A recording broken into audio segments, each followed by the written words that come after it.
بسم اللہ الرحمن الرحیم۔ محترم ناظرین کرام، السلام علیکم ورحمۃ اللہ وبرکاتہ۔ الحمد للہ عز وجل، ہم انوار شریعت پڑھ رہے ہیں۔ آج ہم انشاءاللہ عز وجل انوار شریعت سے حیض و نفاس اور جنابت کے تعلق سے پڑھیں گے۔ دیکھیے، حیض، نفاس اور جنابت کا بیان۔ سوال: حیض اور نفاس کسے کہتے ہیں؟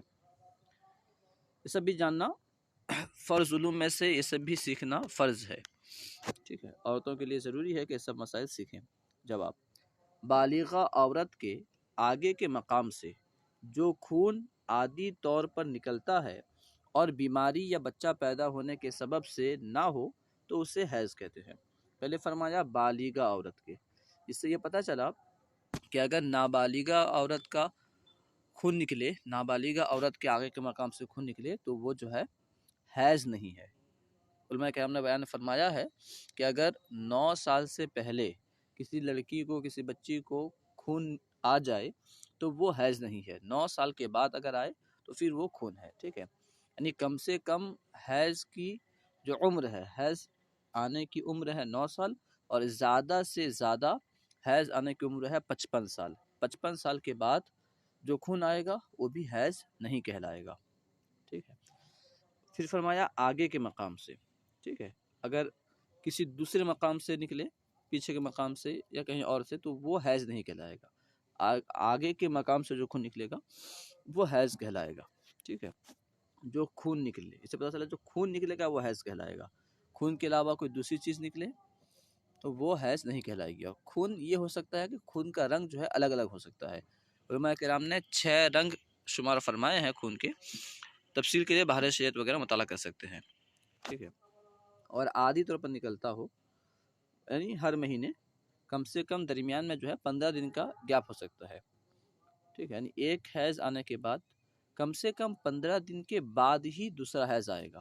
اگر 15 دن سے پہلے آ جائے خون نکلے تو پھر وہ حیض نہیں کہلائے گا، ٹھیک ہے، کیونکہ دونوں حیض کے درمیان کم سے کم 15 دن گیپ ہونا ضروری ہے۔ اس کی مدت کم سے کم 3 دن، 3 دن سے مراد 3 دن اور 3 راتیں، یعنی پورے 72 گھنٹے، ٹھیک ہے۔ اور زیادہ سے زیادہ 10 دن ہے، یعنی وہی 10 دن اور 10 راتیں، یہ زیادہ سے زیادہ ہے۔ اس سے کم یا زیادہ ہو تو بیماری یعنی استحاضہ ہے۔ 3 دن سے کم ہے، مان کے چلیں 2 دن یا 1 دن خون آ کر بند ہو گیا تو پھر یہ خون حیض نہیں کہلائے گا بلکہ استحاضہ کہلائے گا، یعنی بیماری کی وجہ سے مانا جائے گا۔ اور اگر 10 دن سے زیادہ آیا تو پھر کیا ہوگا؟ تو اسے بھی استحاضہ مانیں گے۔ اب اس میں مسئلہ یہ ہے کہ 10 دن سے زیادہ آیا تو کتنے دن کو حیض مانیں گے، کتنے دن کو استحاضہ مانیں گے، ٹھیک ہے۔ تو اگر پہلی مرتبہ اسے حیض آیا ہے یا پھر پہلی مرتبہ ایسا ہوا زندگی میں، تو 10 دن تک جو ہے حیض مانیں گے اور باقی کو استحاضہ مانیں گے۔ اگر پہلی مرتبہ ایسا ہوا ہے تو 10 دن تک کو حیض مانیں گے، اور 10 دن کے بعد جتنا 12 دن مان کے چلیں کہ 12 دن خون آیا تو 10 دن حیض مانیں گے اور 2 دن خون جو ہے استحاضہ مانیں گے، ٹھیک ہے۔ اب خون ہی تو آ رہا ہے، الگ الگ ماننے سے کیا فائدہ ہوگا؟ دراصل حکم دونوں کا الگ الگ ہے۔ حیض کا حکم الگ ہے اور استحاضہ کا حکم جو ہے الگ ہے۔ حیض میں نماز معاف ہے، استحاضہ میں نماز معاف نہیں ہے، ٹھیک ہے۔ حیض کا حکم الگ ہے، استحاضہ کا حکم الگ ہے، اس لیے دونوں میں فرق کرنا ضروری ہے۔ 10 دن تک حیض مانیں گے، اس کے بعد جو ہے استحاضہ مانیں گے۔ ہاں، اگر کسی کو ہوتا رہتا ہے، بارہا اس طرح ہوتا ہے کہ 10 دن سے زیادہ کبھی خون آتا ہے کبھی خون نہیں آتا، تو اس کے بارے میں علماء کرام نے بیان فرمایا ہے کہ اگر اس کی عادت مقرر ہو، مان کے چلیں کسی کی عادت ہے کہ ہر مہینے 5 دن اسے خون آتا ہے، ٹھیک ہے، اور اس مرتبہ ہوا کیا، اسے 12 دن خون آ گیا، تو علماء کرام نے بیان فرمایا کہ اگر 12 دن یعنی 10 دن سے زیادہ خون آ جائے، جو اس کی عادت ہوگی، 5 دن مان کے چلے عادت ہے، تو اس کی عادت کے مطابق حیض مانیں گے اور باقی کو استحاضہ مانیں گے۔ تو 5 دن اگر اس کی عادت تھی، 12 دن خون آیا تو 5 دن حیض کا ہوگا اور پھر باقی 7 دن جو ہیں وہ استحاضہ کے مانے جائیں گے، ٹھیک ہے۔ اور اگر عادت مقرر نہیں تھی اور پہلی مرتبہ بھی نہیں ہے، کئی مرتبہ ایسا ہوتا ہے، تو پھر علماء کرام نے بیان فرمایا ہے کہ اس سے پہلے پچھلے مرتبہ، اس سے پہلے جو حیض آیا تھا وہ جتنا دن آیا تھا، مان کے چلیں اس سے پہلے حیض 7 دن آیا تھا یا 5 دن آیا تھا، تو اس مرتبہ اگر 15 دن یا 12 دن آ گیا تو پچھلے مرتبہ جتنا دن آیا تھا، پچھلا مرتبہ کا 7 دن آیا تھا، تو یہ مانیں گے کہ 7 دن حیض کا ہے اور باقی جو ہے استحاضہ کا ہے، ٹھیک ہے۔ الحاصل یہ کہ اگر 10 دن سے خون زیادہ آئے تو پھر زیادہ جو ہوگا تو بیماری کا ہوگا۔ اب 10 دن سے پہلے کو ہم حیض کا مانیں گے یا بیماری کا مانیں گے؟ اس میں وہی بات ہے کہ اگر عادت مقرر ہوگی تو 10 دن کے پہلے اتنے دن، مان کے چلیں عادت 5 دن کی ہے تو 5 دن کے بعد جو دن ہے اسے بھی ہم استحاضہ کا مانیں گے۔ خیر، اس سے کم یا زیادہ ہو تو بیماری یعنی استحاضہ ہے۔ اور بچہ پیدا ہونے کے بعد جو خون آتا ہے اسے نفاس کہتے ہیں۔ دیکھیے غور کیجیے، بچہ پیدا ہونے کے بعد، اسے پتہ چلا کہ بچہ پیدا ہوتے وقت جو خون آتا ہے وہ نفاس نہیں ہے، ٹھیک ہے۔ یہاں تک کہ بچہ جب آدھے سے زیادہ باہر آ جائے اس کے بعد جو خون آئے گا وہ استحاضہ نفاس کہلائے گا۔ بچہ ابھی آدھا نکلا نہیں ہے یا پھر آدھا تک آیا ہے، اب جو خون آ رہا ہے، بچہ پیدا ہوتے وقت جو خون آتا ہے اسے ہم نفاس نہیں کہیں گے، استحاضہ کہیں گے۔ پیدا ہونے کے بعد جو خون آئے گا اسے ہم نفاس کہیں گے، ٹھیک ہے۔ اس کے بھی رنگ کے تعلق سے وہی مسئلہ ہے کہ خون آئے تو وہ جو ہے استحاضہ کہلاتا ہے، دوسرا کچھ آئے تو وہ الگ مسئلہ ہے۔ اور اس کے خون میں بھی وہ 6 کلر جو ہے علماء کرام نے بیان فرمایا ہے۔ نفاس میں کمی کی جانب کوئی مدت مقرر نہیں، یعنی کم سے کم کتنا دن نفاس آئے، ایسا بھی ہو سکتا ہے کچھ گھنٹے آئے، ایسا بھی ہو سکتا ہے 5 دن آئے، 2 دن آئے، 10 دن آئے، ٹھیک ہے۔ کمی کی جانب کوئی مدت مقرر نہیں، خون بند ہو گیا تو اب جو ہے نفاس ختم، اس پہ جو ہے نماز وغیرہ سب پڑھنا ضروری ہے۔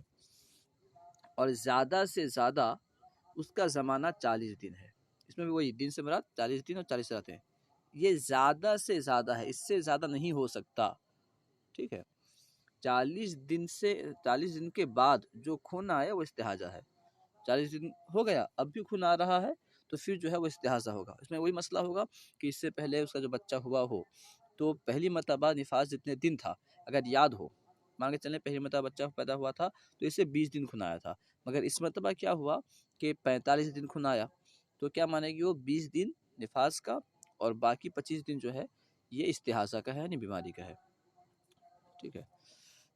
خیر، تو یہ جو یہاں بیان کیا گیا ہے زیادہ سے زیادہ مدت جو ہے یہ 40 دن ہے۔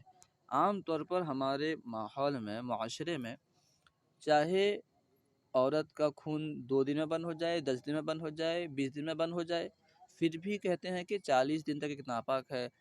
اور نفاس کے معاملے میں، نفاس کی حالت میں اس سے بالکل کنارہ کشی اختیار کرتے ہیں، لوگ اسے چھوتے نہیں ہیں، بچے کو چھوتے نہیں ہیں، اس کے قریب جاتے نہیں ہیں، اس کا کپڑا سب الگ رہتا ہے، نہ جانے کیسے کیسے مسائل۔ اگر کوئی بچے کو لے لیتا ہے تو پھر کہتے ہیں نہانے کے بعد نماز پڑھ سکتے ہو، ٹھیک ہے۔ ایسا کچھ بھی نہیں ہے، ناپاک وہ ہے، اس کا مطلب یہ نہیں کہ آپ بھی ناپاک ہو گئے۔ اگر آپ نے ٹچ کر دیا یا آپ نے اس کے کپڑے کو پکڑ لیا یا بچے کو پکڑ لیا آپ ناپاک ہو گئے، ایسا کچھ نہیں ہے، سب جہالت ہے، سب دوسرے لوگوں کی بات ہے، غیروں کی بات ہے، غیر مسلموں کا طریقہ ہے جو اسلام میں داخل کر دیا گیا ہے، ٹھیک ہے۔ وہ ناپاک ہے، الگ بات ہے، اور یہ 40 دن تک ناپاک رہے یہ کوئی ضروری نہیں ہے۔ یہاں مسئلہ بیان یہ کیا گیا ہے زیادہ سے زیادہ 40 دن ہو سکتا ہے۔ اب بندی جو ہے 5 دن میں پاک ہو گئی ہے، اسے کہتے ہیں 40 دن تک تو اکیلی رہے گی، کھانا نہیں بنائے گی، اس میں ہاتھ نہیں دے گی، برتن میں ہاتھ نہیں لگائے گی، فلاں چیز میں ہاتھ نہیں لگائے گی، ٹھیک ہے۔ اب بندی اگر 5 دن کے بعد پاک ہونے کے بعد نماز نہیں پڑھے گی گنہگار ہوگی، لہٰذا یہ مسئلہ جانا ضروری ہے کہ خون بند ہوتے ہی نفاس ختم، اب جو ہے نماز وغیرہ سب فرض ہے، پڑھنا ضروری ہے۔ خیر، سوال، حیض و نفاس کا کیا حکم ہے؟ جواب، حیض و نفاس کی حالت میں روزہ رکھنا اور نماز پڑھنا حرام ہے۔ حیض و نفاس کی حالت میں روزہ نہیں رکھ سکتے اور نماز بھی نہیں پڑھ سکتے۔ اگر روزہ رکھی ہو اور حیض آ جائے یا نفاس آ جائے تو پھر روزہ تو ٹوٹ جائے گا، بعد میں اس کی قضا کرنی ہوگی۔ اگر فرض روزہ تھا تو بعد میں قضا کرنی ہوگی، ٹھیک ہے۔ اگر نفل روزہ تھا تو بعد میں قضا کرنا جو ہے واجب ہوگا۔ ان دنوں میں نمازیں معاف ہیں، ان کی قضا بھی نہیں۔ ان دنوں میں جو ہے نماز معاف ہے۔ کیوں معاف ہے؟ کیونکہ مان کے چلیں حیض کی زیادہ سے زیادہ جو مدت ہے وہ ہے 10 دن، ٹھیک ہے، اور کم سے کم جو مدت ہے وہ ہے 3 دن، زیادہ سے زیادہ مدت ہم مان لیں کسی عورت کے لیے، کسی عورت کو 10 دن حیض آتا ہے، اور درمیان یعنی دو حیض کے درمیان جو فاصلہ ہوتا ہے اس کی زیادہ اس کی جو کم سے کم مدت ہے 15 دن ہے۔ یعنی سمجھ لیجیے کہ ایک عورت 10 دن ناپاک ہوتی ہے، پھر 15 دن پاک رہتی ہے، پھر ناپاک ہوتی ہے 10 دن، پھر 15 دن پاک ہوتی ہے، پھر 10 دن ناپاک ہوتی ہے، اس طرح اس کی عادت ہے۔ تو اگر نماز معاف نہ ہو، 10 دن تک جو ہے اس کے اوپر 10 دن کی نمازیں اس کے ذمے میں ہوں گی، 15 دن اسے ملا ہے، وہ 15 دنوں کی نماز بھی پڑھے گی، اور 10 دنوں کی جو قضا ہے اسے بھی ادا کرے گی۔ پھر گھر کے کاروبار، گھر کے کام ہوتے ہیں، بچہ وغیرہ ہو اس کا ٹینشن، ٹھیک ہے۔ پھر ایسے ہی جو ہر وقت کی نماز ہے لوگ اسے نہیں پڑھ پاتے، یعنی ہر مہینے میں اگر اس کے اوپر 10 دن کی نماز اس کے ذمہ میں باقی رہے، وہ کیسے ادا کرے گی؟ 15 دن میں 10 دن کی نماز، ہر 15 دن میں جو ہے اس کے اوپر 10 دن کی نماز باقی رہے، اور گھر کا کاروبار، گھر کا کام وغیرہ رہتا ہے، بچے وغیرہ رہتے ہیں، تو یوں سمجھ لیجیے کہ بہت پریشان ہو جائے گی، اور اسلام جو ہے آسانی چاہتا ہے، اس لیے ان دنوں میں نماز معاف ہے، ٹھیک ہے، اور اس کی قضا بھی نہیں ہے، مگر روزوں کی قضا اور دنوں میں رکھنا فرض ہے۔ روزوں کی قضا اور دنوں میں اس لیے ہے کہ روزہ، فرض روزہ جو ہے وہ سال میں 1 مہینہ ہوتا ہے، ٹھیک ہے۔ تو اگر مان کے چلیں کم سے کم 3 دن مدت ہے، اور زیادہ سے زیادہ ہے حیض کی 10 دن، مان لیں کہ 10 دن اسے خون آیا، ایسا تو ہوتا نہیں ہے کہ اس کو 5 دن 7 دن ہوتا ہے، تو اگر 10 دن خون آیا مان بھی لیں تو 10 روزے چھوٹ گئے اس کے، اور باقی جو 11 مہینے ہیں اگر ہر مہینے میں ایک ایک روزہ بھی رکھے گی تو اس کے 10 روزے جو ہے ادا ہو جائیں گے، اس لیے روزہ معاف نہیں ہے۔ خیر، یعنی روزہ معاف ہے، روزہ اس وقت نہیں رکھے گی مگر قضا کرے گی، قضا معاف نہیں ہے۔ اور حیض و نفاس والی عورت کو قرآن مجید پڑھنا حرام ہے، خواہ دیکھ کر پڑھے یا زبانی، دیکھ کر پڑھنا بھی حرام اور زبانی پڑھنا بھی حرام ہے، اور اس کا چھونا اگرچہ اس کی جلد یا حاشیے کو، قرآن پاک کو چھونا بھی حرام ہے، چاہے اس کے جلد کو چھوئے یا حاشیہ نیچے کا جو خالی علاقہ، خالی حصہ ہوتا ہے جہاں پہ کچھ آیت وغیرہ نہیں لکھی ہوتی، اس سے بھی چھونا جو ہے منع ہے، چاہے ہاتھ یا انگلی کی نوک یا بدن کا کوئی حصہ لگے، یہ سب حرام ہے۔ ہاں، جزدان میں قرآن مجید ہو تو اس جزدان کے چھونے میں کوئی حرج نہیں، اور حیض و نفاس کی حالت میں جو ہے جماع وغیرہ کرنا بھی، ہم بستری کرنا بھی جو ہے ناجائز ہے۔ اگر کوئی اسے جائز سمجھ کر کرے گا تو پھر کفر ہوگا، اگر ناجائز سمجھ کر کرے گا، حرام سمجھتے ہوئے کرے گا تو گنہگار ہوگا۔ حیض کی حالت میں عورت کے ناف کے نیچے سے لے کر کے گھٹنے کے نیچے تک جو ہے، ناف کے نیچے سے فائدہ حاصل کرنا بغیر کپڑے کے منع ہے، ٹھیک ہے۔ ناف کے اوپر بوس و کنار وغیرہ کر سکتے ہیں۔ سوال: جسے احتلام ہوا اور ایسے مرد و عورت کے جن پر غسل فرض ہے، ان کے لیے کیا حکم ہے؟ جواب: ایسے لوگوں کو غسل کیے بغیر نماز پڑھنا، قرآن مجید دیکھ کر یا زبانی پڑھنا، اس کا چھونا، مسجد میں جانا، یہ سب حرام ہے، ٹھیک ہے۔ جس پر غسل فرض ہے اس کے لیے سبھی احکام ہے، حائضہ اور حیض و نفاس والی اور جنبی کے یہ احکام ہے۔ سوال: کیا جس پر غسل فرض ہو وہ مسجد میں نہیں جا سکتا؟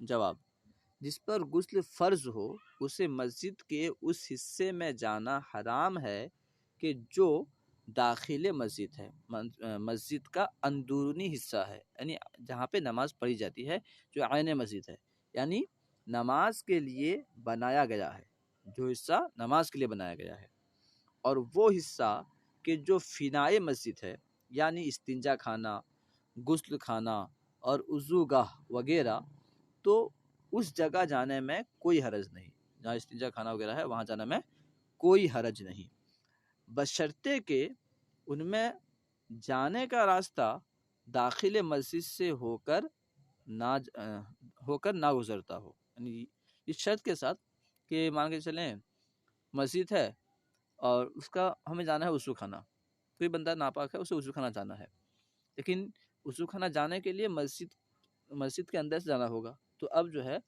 وضو خانہ جانا یہ حرام نہیں ہے بلکہ مسجد کے اندر سے جانا ہوگا، اس لیے مسجد کے اندر جانا کیونکہ حرام ہے، اس لیے مانگ سے جو ہے وضو خانہ جانا ہی منع ہو جائے گا، ناجائز ہو جائے گا۔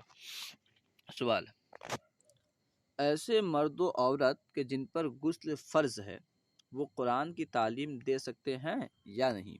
جواب: ایسے لوگ ایک کلمہ سانس توڑ توڑ کر پڑھا سکتے ہیں، ایک ایک کلمہ کر کے سانس توڑ توڑ کے پڑھا سکتے ہیں، اور ہجے کرانے میں کوئی حرج نہیں۔ سوال: بے وضو قرآن شریف چھونا اور پڑھنا جائز ہے یا نہیں؟ بغیر وضو کے۔ جواب: بے وضو قرآن شریف چھونا حرام ہے، بے چھوئے زبانی یا دیکھ کر پڑھے تو کوئی حرج نہیں، ٹھیک ہے؟ جو یاد ہے زبانی پڑھے، وضو نہیں ہے تو کوئی حرج نہیں ہے۔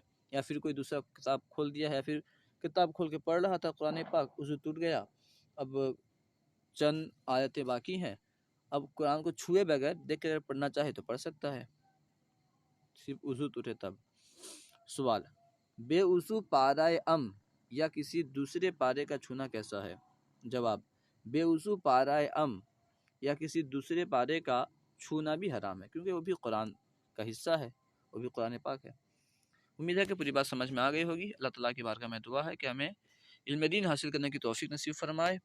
اگر آپ کو ہماری ویڈیوز اچھی لگیں تو لائک اور شیئر کرنا نہ بھولیں۔ اگر آپ نے اب تک ہمارے چینل کو سبسکرائب نہیں کیا تو ضرور سبسکرائب کریں۔ السلام علیکم ورحمۃ اللہ وبرکاتہ۔